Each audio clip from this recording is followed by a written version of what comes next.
So I have made it hidden for these things. Okay, this is called Azure RBAC. So whatever you have learnt it here, roles and permissions, in Azure we call this as role based access control. So same, but the terminology will differ here. Okay, so once we play with lot of stuff with AWS, then I will show you all that Azure how it will do, and then Oracle, all that you can go through that and you can do the same thing. Okay, so it is just a naming will be different, that's it. The entire underlying functionality will be the same. Okay, so just now how we saw the t-shirt size, all that, they will have a little difference, that's it. So everything will be same here. Okay, so what we call it as a multi-cloud DevOps, or someone will call it as I need Azure plus DevOps, Oracle plus DevOps. Okay, so that is why I am skipping these slides. Okay, this is on completely IAM role for the cloud. Okay, that is why I have included this. Okay, you have the conditional access, all that. So then in the difference between IAM and RBAC is, so you have pretty much similar here. Okay, so once we go through that, you can get an idea of the IAM. Okay, so we'll finish this, then we'll go back to the VPC, all networking, security concepts. Then you do the practical in your laptops. Okay, then we have something called CIEM. Okay, infrastructure entitlement management. Okay, so this is like some other vendors who will be selling their tools. Okay, so let's say you have multi-cloud, so you have something on the Azure, okay, something on AWS, something on your Oracle, and something on your on premises. Means you have four infrastructure. Okay, it is scattered across four. Let me draw this. Okay, you will understand what it is. So I have this visual also for this topic. So let me get it. Let me share it first. Okay.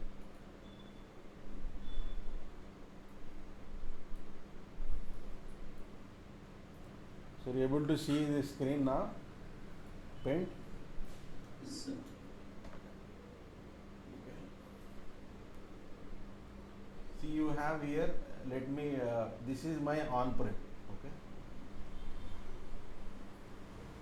Means I have a data center here. Okay. This is called on-premises. Okay.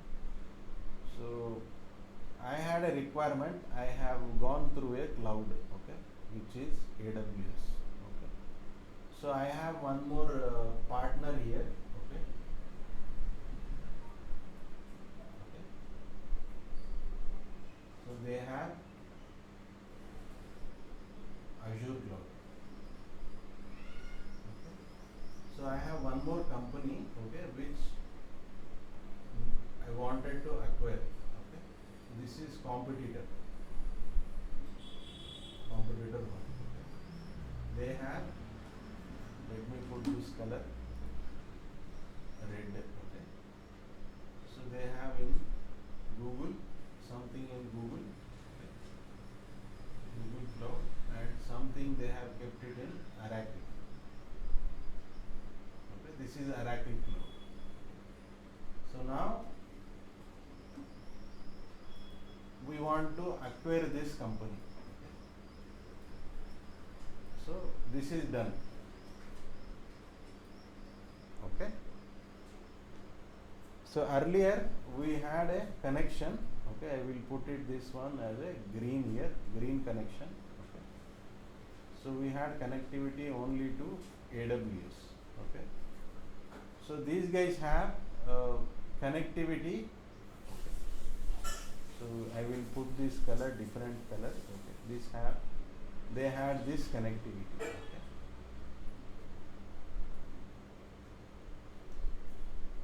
Now we had a connectivity like this.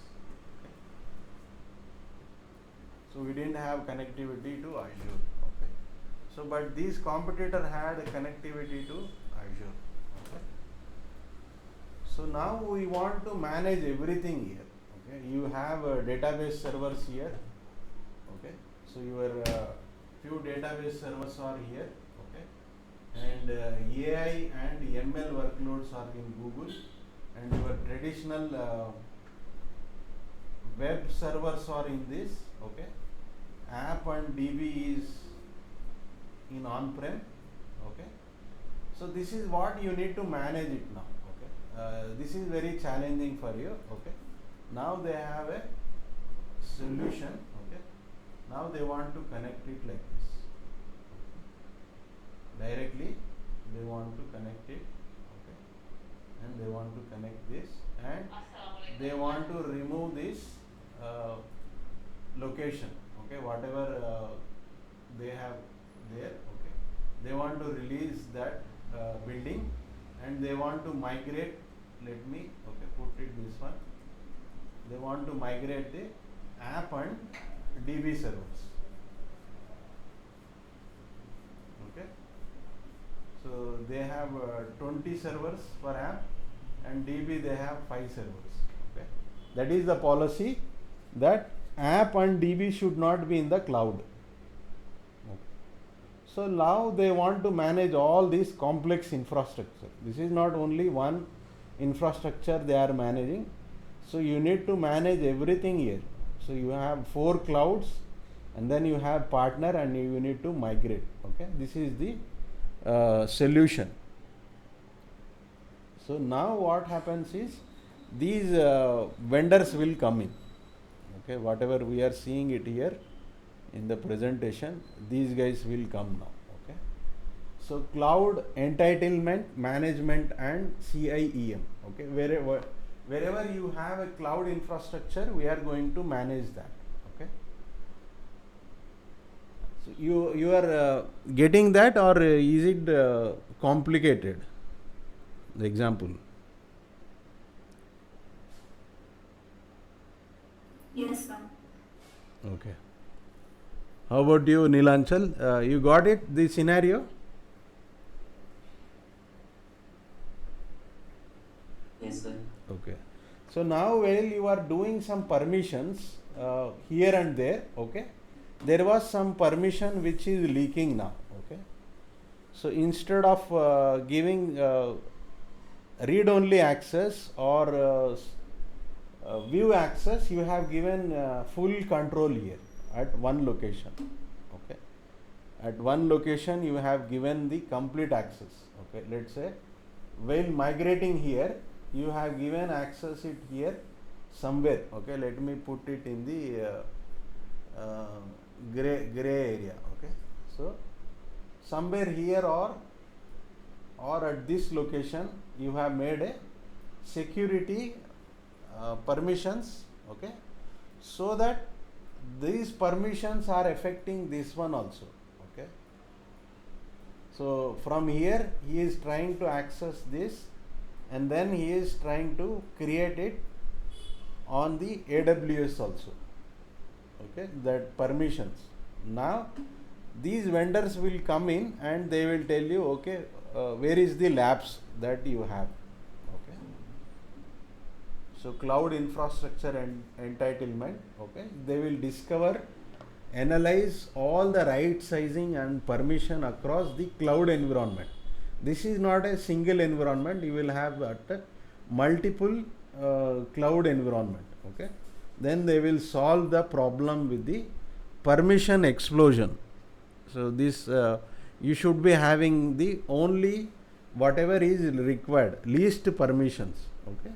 Then they will discover it, all the IAM users, roles, services, everything across all the accounts, whether it is in Azure or AWS, GCP or Oracle, all that it will be it will be entitlement discovery.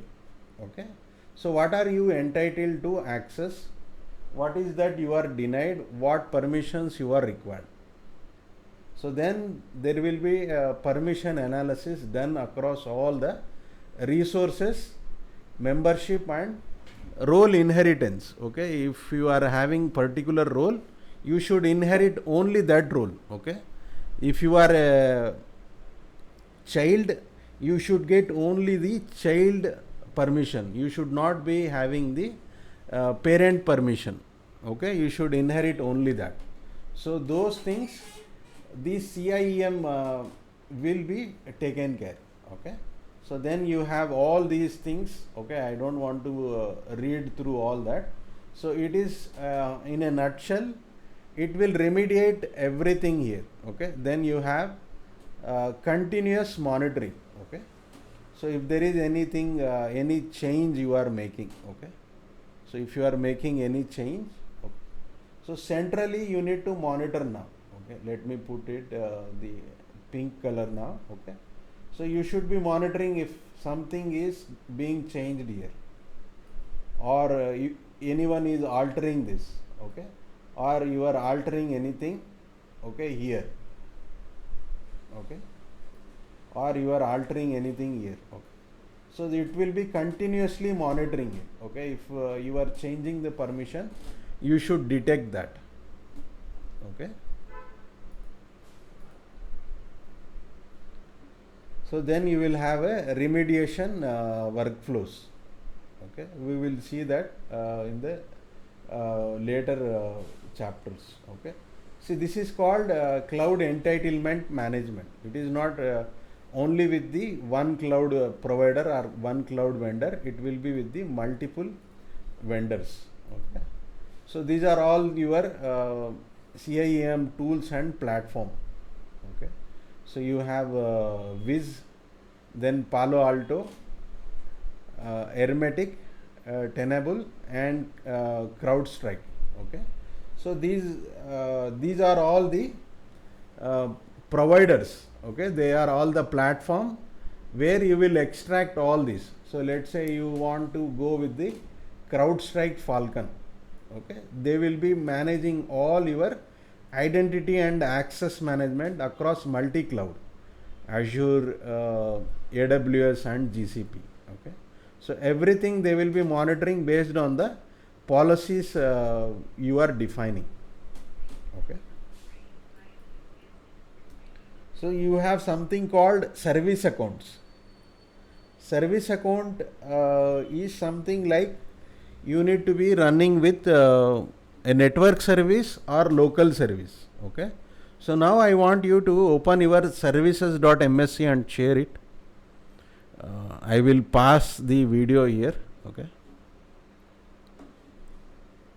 in this one. Okay, so now if you see it here, most of them are running as a local service. No, not even any single service is running as a network service here. Let me put one.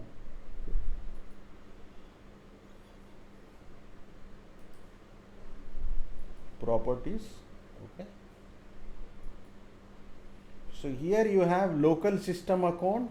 Okay, and you have this service account. Okay, service account is something you will be accessing your network resources. Okay, so let me explain you with the paint what the service account will be doing it. Okay,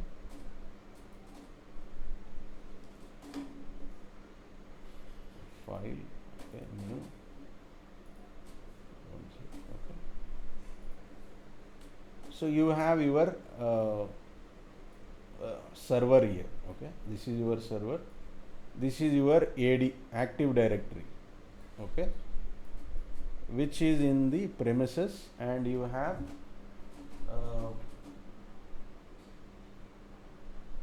100 printers. Okay, and 50 shares, means share folders. So if you are logging with local account, okay, So this is your laptop account. So if you log in with local account, you will have only access to your laptop or computer. So you will have something called domain account. So I will use shortcut as AWC. Okay. Whenever I use this, I will be using that A/C for account. Okay. So you will have corp.net. Let's say this is your organization. I will put okay Santosh at corp.net. Okay. So if he is using this, then he can log in. I have thousands computers in my office. Okay. He can log in with this account in any of the computer. Okay. And he can access this resource, the network resource. If he is logging in his laptop, he will get admin access. Okay. And local account. This will be his. Okay. Santosh, normal Santosh. Okay. This is his local account. So I have created domain account as Santosh01 here. Okay. So if he is logging with this account, okay, it will be directly connected to the AD here. Okay. Then he can access this. Okay. If he is not connected to AD, okay, then he cannot access any of this resource here. Understood now? Local account and domain account. Local account and domain account.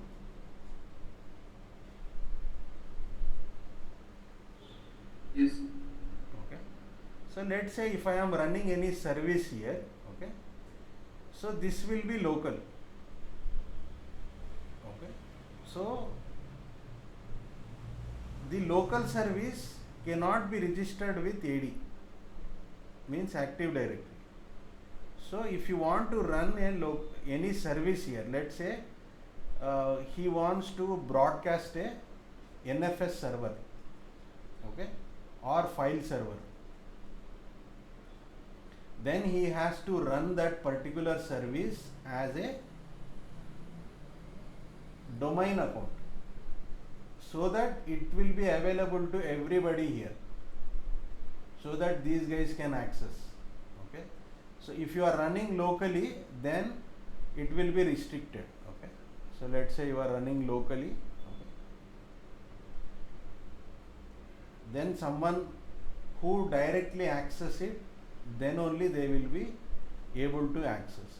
So if you are running it with a service account, okay, means you are running a service by domain account. Okay. Like Santosh 01, okay, 01 at corp.net. Okay. So you will give your username and password. Okay. Then it will get registered here in the Active Directory, and everyone from the office can use this. So they will just check, okay, where is this resource? Oh, here it is. Okay, then they will go like this. So this user also will come here. Okay, I have this resource, then he will go. Okay. If it is local, then they will not be able to access it like that, because they will not have permissions. Okay, that is where your service account will come. Okay, one you have local account. Okay, one you have local account. Okay, then the other one you will have service account. Okay, so service account, local account will be, you can log in with the local account. Okay, with the service account you cannot log in. So you can just run the service. So if a user is created or a account is created here in Active Directory with the service account, they will restrict it. Okay, he can just run the service, he cannot log in. Okay, so by default this will be the policy. Okay, so all the service that whatever we run, okay, they will have a something called service account. Okay, So if you are running a database, okay, then you will have a database service account. If you are running application, then you will have a application service account. So all the application will have a dedicated service account. So then only it will be able to register in Active Directory and the application will work globally, or else it will be fixed to the local here. That is why you need to have a service account. Okay. So now I will show you this one. This is the account. Like, you need to browse and you will select the account from which you want to run. So once you click OK, it will run as a service with that particular service. Okay. So let me pass. I will expand this one. So if I am using domain account, I can access the company resources. Okay. This is my, let's say this is my AD. Okay. I will put the triangle symbol. Okay. So only I need to use Santosh01 at core.net. Then only I will be able to access. Okay. So let's say I am running all these services. For example, I am running everything on my computer. Okay. So which is running with the local. Let me put this different color. I will take green only. Okay. So these are all my services I am running through local account. Okay.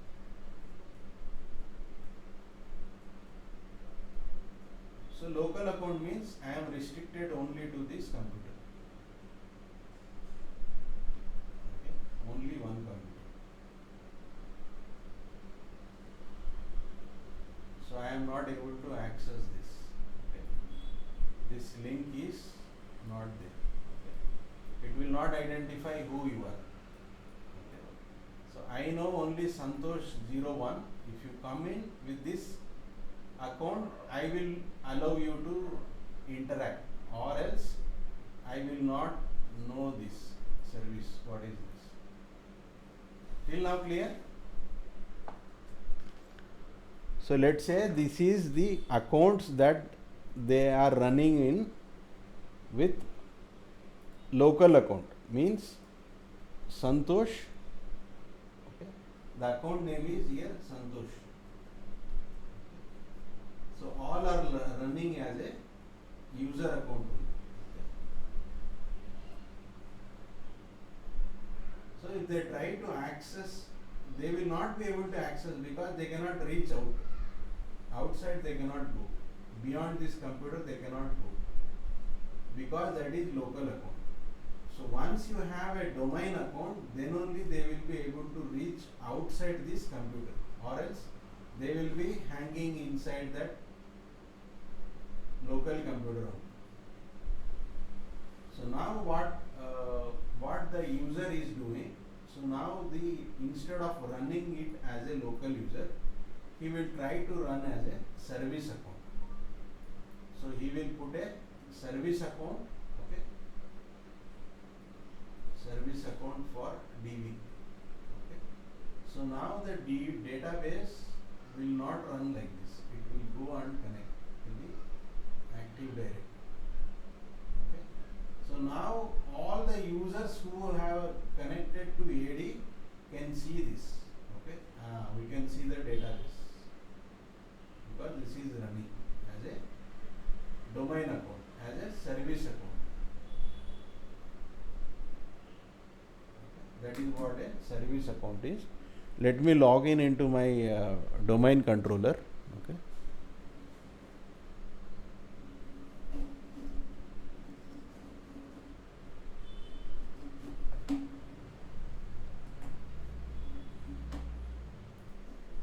This is techieengine.com. Okay.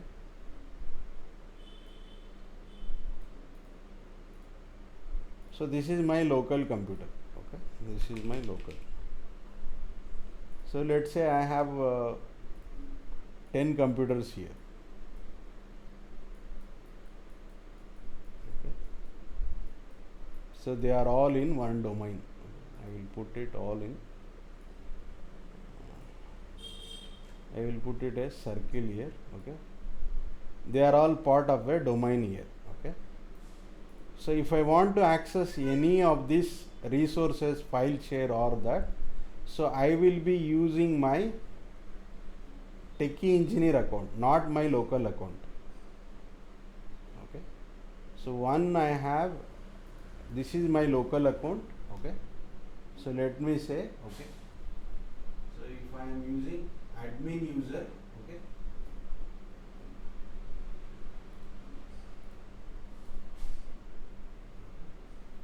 So I have here, this is my admin user. Okay. So which is local here. If I try to access with this, I will not be able to access this computer because it says, okay, so this is a domain here. You need to use a domain resource. Means you should have a user account, username at techieNgineer.com. Okay. So if you use this, then only I will allow you. So this is what it called as domain account. Okay. So all the service account, whatever service we start it, if it is local, then it will be restricted to local only. Okay. So let's say you want to access all these services. Let's say you need to access it here. Okay. Let me put it in the green here. Okay. So you want to access something here, the database. Okay. So database wants to access these resources which are running there. So what you will do, you will configure a service account here. You will create a service account like DB service account at techieNgineer.com. Okay. So then you will run it as that service. Once you run that, then it will connect to this. So if you run locally, let's say if you run locally like this, it will be restricted here. Okay, you cannot access. That is why you need to have a service account or application, your CI/CD pipeline. Okay, for DevOps, if you are using any network resources, okay, or domain resources, you will be using a service account so that you can access the at a bigger picture. Locally means you will be restricted only to the one computer. So if you have a domain account, then you can access all the domain resources. That is the difference between domain user and normal user. So when you run a service with the domain user, then it will called as service account. So now we will go back to our slide. Okay. Now you see it here. You have application service account. Okay. So where you will be using that particular service account to authenticate or to get access to the other services. Without service account, you cannot access it. Okay. So it will be for all platforms. No matter which you will be accessing, whether Google or your database or GitHub, Jenkins, whatever it is, you should be accessing it with the service account only, application service account. Then you have something called database service account. Okay. So if you want to run any database, okay, you should be using the service account so that it can access the resources, or this can be accessed across all the application. Okay. So let me go back here again in the paint. We will see it here. Okay.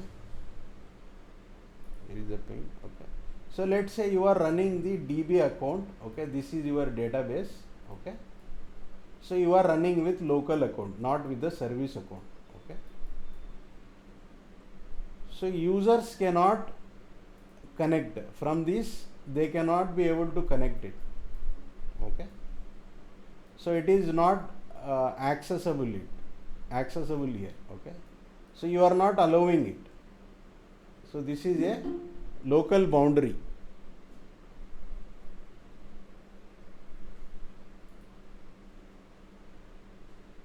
Okay, so that's it for today. Okay, so we'll continue that tomorrow. So I hope you got a picture now, better understanding. Earlier you had 20 or 30%. Now your understanding level has gone up, right?